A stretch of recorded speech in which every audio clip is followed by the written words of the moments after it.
Alright, have and have not fans. Now this is the second video after that finale, mid-season finale, basically Tuesday night's episode. Now I already put the video on the channel about my trailer breakdown about The Road to Hell. Now it's time to sit back and talk about Till Death Do Us Part. Now I'm glad I waited a couple of days to do this one because I actually rewatched the episode. What time is it now? About 5 o'clock. I rewatched it about 3 p.m. today. And it's Thursday when I'm recording this. Went back and took notes, and like I said before, I'm so glad I didn't do my episode review on Wednesday because there was so much stuff packed in this episode. Wow. I mean, there were moments in this episode that had me scratching my head because those scenes were so short compared to previous scenes with the same two characters earlier in the season. Just a case in point moment. Like there was a moment where, Gia called George about the whole situation where she got Jim talking about the murder, and from there George talked with Sarah saying that okay, Jim trusts her, now she needs to wear a wire. Then George leaves to go to the hotel due to the whole Oscar suicide, and Sarah calls Jim just to warn him about the fact that she's going to be wearing a wire soon, Gia. And Jim was like, if that happens, we all go down for this, right? And then she's like, no, I was just trying to warn you. And it's like, okay, bye. And that took maybe 30 seconds, if that. Now compare that to previous episodes where the scenes between Jim and Sarah sometimes took 3 to 7 minutes of them going back and forth about, you're going to show up to this hotel. No, I'm not. Yes, you are. And then he says something sleazy, and then it's a back and forth, and then it's over. But this episode, and I usually say this for the ending, the ranking, but after rewatching the episode, and I even said this after I watched the episode on Tuesday night, this is going to be the first episode I give a score of 10 out of 10. I feel this episode was fantastic in terms of the pacing, the fact that we got so much crammed into one episode. I mean, even characters who I don't generally like the whole Justin and Jeffrey scene, I actually loved it. The dialogue, the wittiness, the drama, the suspense, the shocking factor. I thoroughly enjoyed this episode. I cannot lie, this was one of the best episodes of the show that I've ever seen. Not just this season, but just as the series as a whole. Because how many mid-season or season finales have we had where this much stuff happened in a single episode and it left us with an actual good cliffhanger? Not just a cliffhanger. I mean, the car explosion was one thing, but there was so much other stuff that happened in the episode. Like, of course, Melissa's jump, but also, okay, we saw why it got arrested, but what's going to be the aftermath of that? What are the consequences going to be? We know that Jim is going to be coming after Benny in regards to the inheritance money. What's going to happen with that? And there are just so many other things to keep into account. Like, I mean, even the Oscar situation, is he simply going to be written off as a suicide, or is there more to it? Will the truth eventually be revealed? So many mysteries. This cliffhanger was this finale was so good. It's chalked with enough storylines to keep us intrigued until the show returns in August. But yeah, let's just dive into the episode itself because, I mean, based off my notes here, I can already tell I'm going to have a lot of post-finale videos to get done. So many theories. Like, I feel like I'm going to have to make a video about each separate character. Is Melissa really dead? Is Erika really dead? Is David dead? Did he survive the explosion? So many things. But luckily enough, I did crank out like 5 or 6 videos right before the episode aired. And I am so glad I did the video Melissa and Erika will die tonight. That was a bold video for me to do, but I'm so glad it paid off. Not even a 3-minute video, and it's almost at 20,000 views, and luckily I was correct. So I let out a sigh of relief on that one. But overall, let's just jump into the episode, bit by bit. I'm just going to skim. Well, I'm going to not kind of skim over full details. Like, there might be parts of the episode you're like, Jeremy, you didn't talk much about it. I'm really going to highlight the most important things that happen in each scene. But as you already know, based on the channel, if you've been here long enough, I will do separate videos about certain scenes, characters, and theories and whatnot. So if you haven't done so already, please take a moment to subscribe to the channel. Be sure to share it around with your friends, because just because the show is going to be off for a few weeks doesn't mean this channel is going to stop. I'm a full-time YouTuber, meaning more content is on the way, not just about the haves and the have-nots, but The Pains comes back on Friday. Love is, I'm like 4 episodes behind, but I'll definitely catch up soon enough. But that's one good thing about the break. It allows me to not only catch up on have and have not videos, because I have some top 10 lists coming up soon that I'm really excited to do. A few other discussion videos about the show that I haven't had a chance to do yet, and also just a chance to kind of recap this season as a whole. I know that allegedly this season is supposed to have 44 episodes, but I just want to talk about, like, you know, everything we've gotten from January to July the 17th, because I really just want to kind of recap and absorb everything we've seen thus far in 2018. But the episode, again, praises to Tyler Perry for what he's been doing for the past lot of episodes, picking up where we left off. We saw Candace in shock over the whole situation of murdering Oscar, and I already did a video on the channel Tuesday morning about my feelings towards the fact that Candace really has no remorse for what she did. I mean, there's the shock factor because it's like, oh my god, how the hell am I going to get out of this, which she chalks up to RK writing a suicide note and not getting his fingerprints on the paper somehow. I'm kind of iffy about that. My mom was like, well, he ripped the edges of the paper off and then maybe took like 2 fingers to carry it to the room. And RK didn't even want to do that. She's like, you have a master key. I know you can get into that room. And RK, honestly, I can agree with him because, well, he wouldn't want to put himself in an incriminating, basically making himself an accessory to the murder. Let's just put it that way. I'm sorry, I can't pronounce all the words. But in any case, it really reminds me of the whole situation with Jeffrey and the Quincy Maxwell murder. It's just like, you know, Jeffrey wanted to call the cops, but Candace's like, no, we're not doing that. So what really has me confused about the fingerprint situation is, well, RK had to open the door so his fingerprints would be on the door handle, but I don't know if that would put him at the scene of the crime per se, because, you know, he does work at the hotel, so for all they know, it could have been room service or something, but it really depends on how deep an investigation goes into this. Not to mention, Oscar would most likely have Candace's DNA on him from the body blows, the slaps and whatnot that he delivered. So wouldn't he have her DNA and whatnot, skin cells on his hands? Not to mention Candace's fingerprints and whatnot should be on his back from shoving him out of the window. But like I said before, it really depends on how smart or dumb Tyler Perry writes these police for the sake of this particular plot. And Candace pretty much just shoos away RK because he tries to take advantage of her in the moment, saying that, oh, I'll be here to comfort you in your time of need. And Candace wisely states, you should go back to work due to the fact that I need you around listening to what the cops are saying. And RK says that him and Rocky have like dirt on the manager or supervisor, so they can pretty much go on break whenever they want to. But again, Candace pushes him away and tells him to put his suspenders back on. And strangely enough, that was the only Candace we got in the episode. And I'm okay with that. I mean, we literally got a lot from that one scene. And usually I'll be a bit nitpicky about the whole fingerprints thing, but I want to see how it plays out first before I say, you know, whether or not that's something to take points off for. But to be honest, you know, it's Candace thinking even in the heat of the moment, so I will give her credit for that.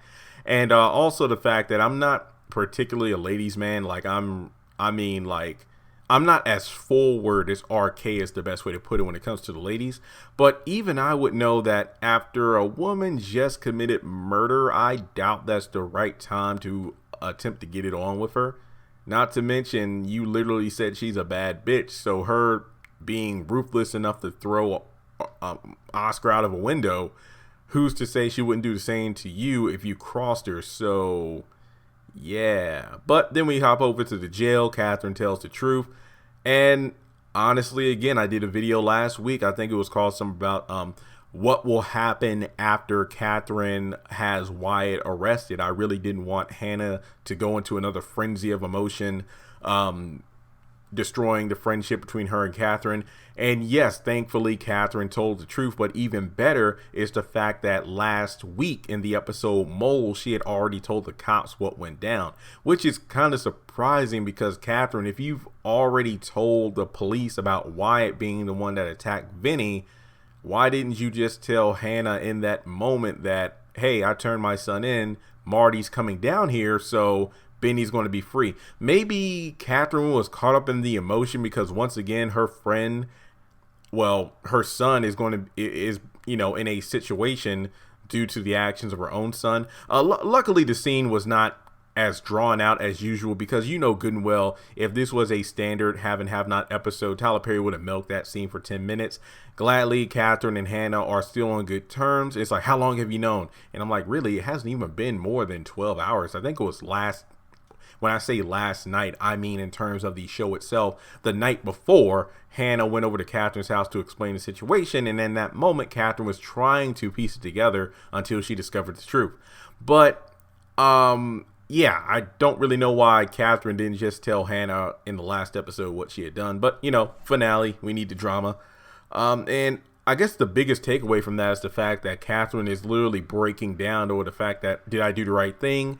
Hannah gives her reassurance, but it still doesn't explain the fact that, Catherine, you actually committed cold-blooded murder. When are you going to turn yourself in or face the consequences of your crime? Then we jump back to the hotel, and see what I mean? We're literally jumping from place to place. Gia and Jim are coming downstairs, and they're strangely on like friendly terms in terms of what the hell happened here? Seeing all the cops and paramedics running around because of the jumper. And then Gia's like, okay, I'll talk to you later. Yeah, okay. And it's kind of like, well, didn't Jim just force himself on you last episode? I really don't know why Gia is so calm, but, then she hops on the phone. And I talked about this at the beginning of the video. She calls George, says that Jim, somehow she got him talking about the murder, which for me, I think Gia is lying because I don't really see how Jim forcing himself on you would put him in a position to talk about murdering Jennifer Salison. Unless Jim got Gia working for him, I literally have no idea. Maybe this will be a plot twist down the line, but basically we know now that Gia has never been wearing a wire, but George says that now that Jim trusts her, she will be wearing a wire. That's why Sarah calls Jim, explaining the fact that she will have a wire. Somebody even joked around saying that, what if she's wearing it in her wig? And I completely lost it. So that goes back to the good pacing of the episode. The fact that the Sarah and Jim phone call was seconds instead of minutes. And I really did appreciate that. And of course, we have the classic, well, I'll be a son of a bitch. If it isn't officer, shut the hell up. The dialogue in this episode, the scenes between characters, fantastic. I mean, short, sweet, and to the point. Justin breaks down Oscar, and I think, what was it? Actually, I wouldn't even say that this is like the first time we got his last name, Oscar. It began with an A. I forgot to write it down in my notes, but to be honest, it is irrelevant due to the fact that that's not Oscar's real name. Remember, his real name is Brandon, not Oscar. But Jim is in shock. The fact that he committed suicide. There was a note. And I also forgot, I believe the note said, I can't take it anymore. I can't do this life anymore. I love you. I'm doing this for you to put you out of your misery. I'm just going to chalk that up to Candace being distraught over what happened because that makes no damn sense to me. But then from there, Justin catches Jeffrey on the elevator, creepily looks at what floor he's going to. I believe it was the second floor. And we'll hop back to the hotel later on.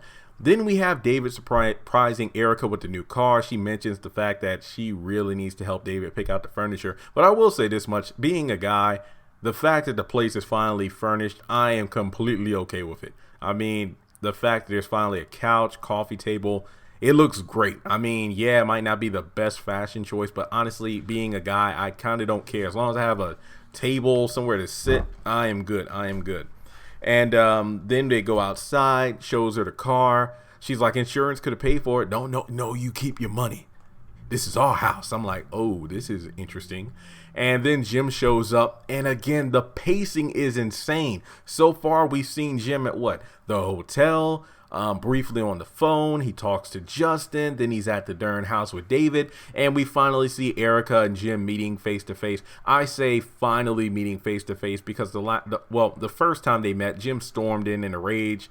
and whatnot. So in all the confusion, he wasn't in his right state of mind to meet someone. So I'll call this their official first meeting, and based off the ending, it's probably their last one as well.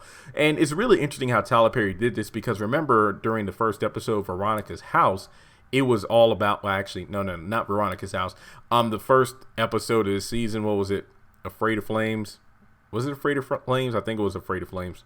But in any case, we know that Jim almost met Erika, but was seconds away from doing so. And Dave was like, no, you'll meet her later. And from that, people were theorizing, and I say people, that includes myself because I did videos on it, has Jim met Erika before? I'm going to say no, based off the interaction, how friendly they were. Jim is literally in awe because, he hit that if he had a chance. But I'm just going to chalk it up to saying they never met each other before. So there's that.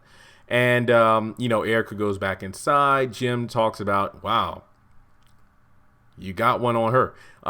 And just talks about, Oscar committing suicide. David doesn't buy it, which again goes to show how cool and level-headed David is compared to Jim. And based off what happens in the ending, I didn't expect, well, I would have expected that David would do his own investigation into what happened with Oscar, because suicide really seems ridiculous. And again, it goes back to David being the one to actually go beyond the surface of a problem and dig deep in order to find a solution. And let's see here. Yeah, just going on again, we have the hitman calling up Veronica just to explain the situation about how David bought Erika a new car. He's been tapping the phone lines. They're getting new furniture and whatnot. And from there, he just explains the fact that, I can set the car to explode. It's going to be big. And Veronica's like, good, make that your target. And he literally like, well, there's no going back. And she's like, boy, just do whatever the hell I said, which is really remnant of Candace and RK. Whenever RK kind of questions Candace, like, don't question me. Okay, I'm just making sure. So that's the last time they're going to be in communication, allegedly. Who knows? And right after that, and I really do love the subtle Jekyll and Hyde thing between Veronica. One, she's a stone cold bitch with the hitman, but then just so nice, like a daisy or daffodil. I can't even think of anything, just daisy or daffodil, when the doctor called, basically explaining, oh, it's a good time. Yeah, let's go over there now. Meaning that they're going over to Hannah's house to examine Melissa. Whew. And I'm a bit winded. Like, this video doesn't seem to be, I'm at 14-minute mark, but there's a lot to talk about. Actually 17 minutes, because I actually record this in different parts, but there is a lot of ground to cover, so bear with me. Then we see Jim for the third time. He's at the jail confronting Benny. The dialogue, again, I just love the dialogue. Like, Benny is standing his ground. Of course, Jim is no stranger to, verbal confrontation. I just love the fact that they're both going at it. Benny is like, well, who did this, and get me the hell out of here. But Jim is pretty much standing his ground because of the fact that his son was the one that attacked Vinny. But my question is this. Let's say hypothetically, if Benny did get over the money, would Jim still let him go? But because remember, even if Benny got out, they would still need a suspect for the attempted murder. So why go down for that? But luckily enough, between Marty and Catherine, Benny is free. And I just love the fact that Hannah comes in. What were y'all talking about? Oh, we were having a coming to Jesus moment. And Jim's face, the way it just turned from smug to shocked when when Marty was like, your son, why? And why the hell would he be suspected of that? Because your wife Catherine turned him in. His face was, Jim had to bend down and pick his face up off the floor. That was hilarious. And then Hannah's retort, now that's a coming to Jesus moment. I was done. I loved it. And then Jim, walks off saying that we're not done talking about this. And then Hannah's like, we're not done talking about this. And well, actually, let me talk about that scene when we get to it. Coming to Jesus, Marty. Is this the first time we saw Marty? I could be wrong, but is this the first time we saw Marty? Because somebody's like, oh, Marty, we saw him before, but he shaved his beard. I could be wrong, but I do not remember seeing Marty at any point during the series. I know he's been mentioned several times, but I don't remember him being physically on screen. If he has been in an episode, let me know in the comment section below, because honestly, I do not remember. After that, we go back to the hotel. Justin's creepily stalking Jeffrey, leaning his ear on every door, calling his phone to see which door has a ring behind it, and keeping Jeffrey talking. That way he can find out where he is. Luckily for him, Arcade comes out of the door with a champagne bottle, 2 glasses. Arcade's trying to put the moves on Jeffrey because we know he's just pretending to be gay in order to rob him. Then Justin knocks on the door, and it seems like I'm breezing through this because really there's nothing to talk about until Justin comes in the room, interrogates Arcade like a cop. This moment is what saved Justin in this episode for me from taking points off, because kind of like Candace, whenever she's using her lawyer mind, and we actually see it applicable on screen, like how she reads people and uses her law school knowledge. That's how I felt watching Justin acting like a real cop, and I loved every second of it. The fact that he was grilling Arcade with all the questions us fans have been wondering as well. Where are you from? What are you doing here? How'd you get this job? The temp agency. And it's like, didn't I arrest you before? And remember, Arcade told Rocky he got arrested for DUI, but it turned out that Justin arrested Arcade for attempted robbery by pretending to be gay. And I'm just amazed by that, because that adds so much depth to everything that we've seen so far of his character, and him being a thief. Which makes sense because, remember, he robbed Veronica and, got that guy for $10,000. So again, I just love those little nods to continuity by filling in the gaps. Because remember, RK in the last episode asked Jeffrey, don't I know you from somewhere in jail? Like, nope. Okay, must be the wrong guy. So that's very interesting indeed. And, after scaring RK away, he's like, you know what, I want to take that champagne bottle down to the police station and have it tested, and if there's any drugs, I'm going to come back and arrest you. The look on RK's face was just hilarious to see him on the run, but even more so, I applaud Justin in that moment. For a brief second, I kind of forgot everything he had done up to that point, but I just love the fact that we saw him as a legit cop. That was awesome. And let's see here. He pretty much just tells Jeffrey, you better be glad I was here to begin with, because remember, Jeffrey said, I'm at the Ramsack condo, and every time I look at it, I just get angry thinking about it. But, he was really in the hotel, and to be honest, I don't blame him for, trying to hide from Justin. But to be honest, I don't think that Jeffrey would have accepted any kind of drink from RK. I'm not saying that I wasn't glad that Justin was there for once, but I just love how my mom was saying that, you know what, there's a guy that jumped out of a window and there are cops downstairs, so why isn't Justin doing his job? Again, I just thought that was pretty funny. That's why I love watching episodes with my mom, because of the commentary she delivers. And then we get the title of the episode, Till Death Do Us Part, when Jeffrey was like, what will it take for you to leave me alone? It's like, till death do us part. No, he's like, you're deaf? I told you not to stop threatening me. And then, no, I meant till death do us part. Then Jeffrey scoffs and goes into the bathroom. I'm not going to lie. I thought he was going to come out with something like he'd pull a Candace and pull a golf club out of nowhere and start beating his ass. That's what I thought. I mean, just the way he kind of left. And I didn't catch this the first time I watched it, but it looked like Justin went over to the champagne bottle, picked it up, and was sniffing sniffing the bottle. That was hilarious. But shoot, that's about it in terms of, there are 3 more scenes. Not really going to talk much about this because it kind of happened almost exactly like I predicted. Veronica comes over, goes back and forth with Hannah, talks to her like she's in remedial classes. Melissa comes to the door. She's afraid of being taken away and goes up to the roof. And I love the banter between Hannah's like, what, you got a hood degree now? What, you got a search warrant? Fine, I will go get one, Hannah. And then we have the moment where she jumps from the roof. It makes me wonder if this is what would have happened to Amanda if, Catherine had her put away. Because remember, Jim promised Amanda that he wouldn't take her to an institution again, but it would have been a safe place. But to be honest, I really wish the Melissa character would have been written off differently instead of being killed off. But to be fair, unless she had an abortion, there's no way that Veronica would have stopped coming after her. So sadly, it seems her character is gone from the show completely.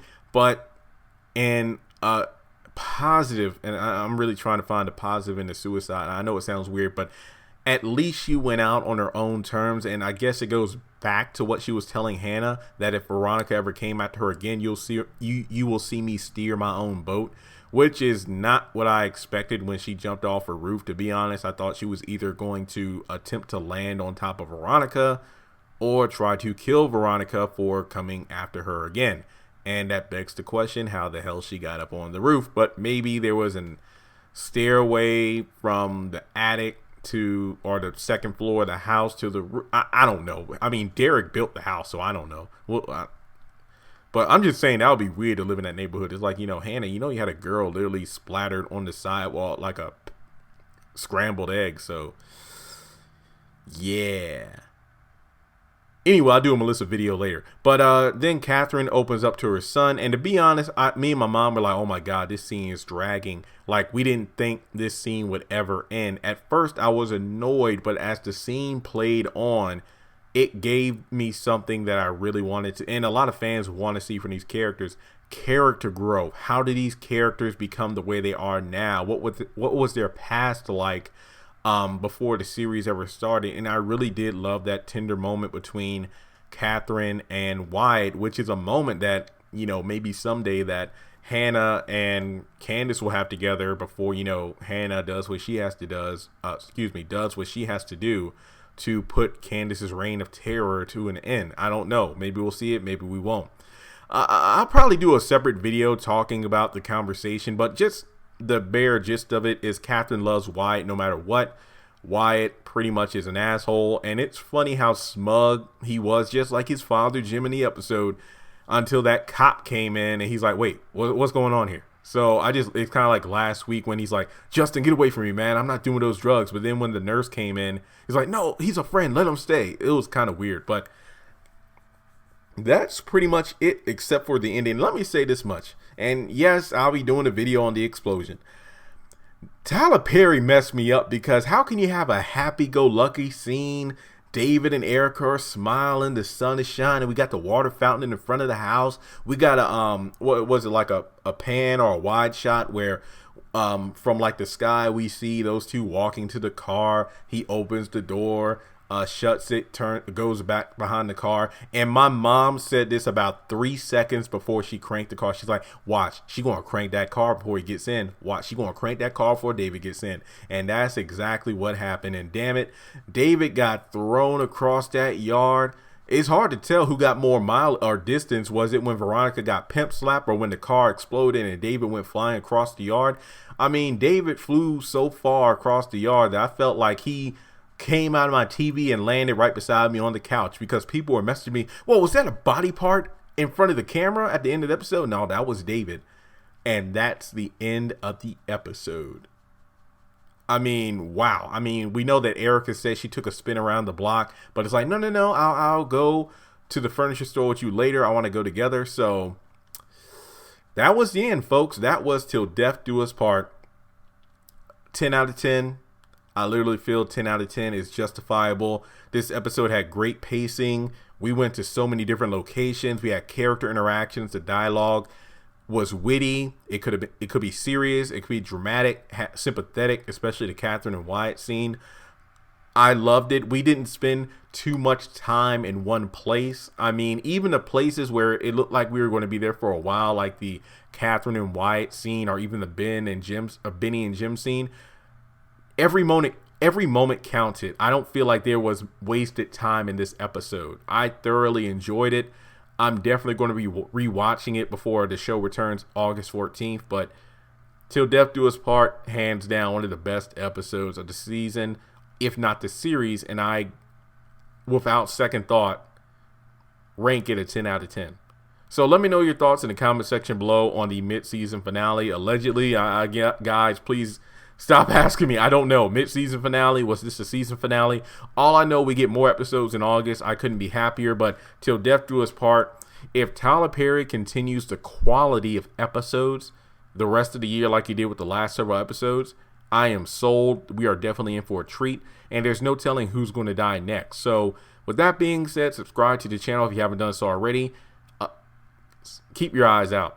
There's a lot of videos I got to do. And my Melissa video, it ain't going to be pretty. So keep that in mind. So thanks so much for tuning in, guys. Share this video around. Let me know your thoughts on the episode. Is a 10 out of 10 too high? Do you feel like it was an 8, a 7, a 9, 9.5? What didn't you like about the episode? Do you agree with everything I said? I mean, if you did, thumbs up. If you didn't, you can thumbs down. It really doesn't matter to me. But if you disagree with me, just let me know in the comments. Was there anything in this video I didn't go over that you wanted me to go into in more detail? Because as I said before, this was just like a, cliff notes bullet point review. My more in-depth videos on specific scenes will be coming in the next few days. I'm not really rushing to get the videos out. That's not meaning I'm being lazy about it, but this means I can add more flow to my schedule because I'm not pressed to get like 15 videos out before next Tuesday.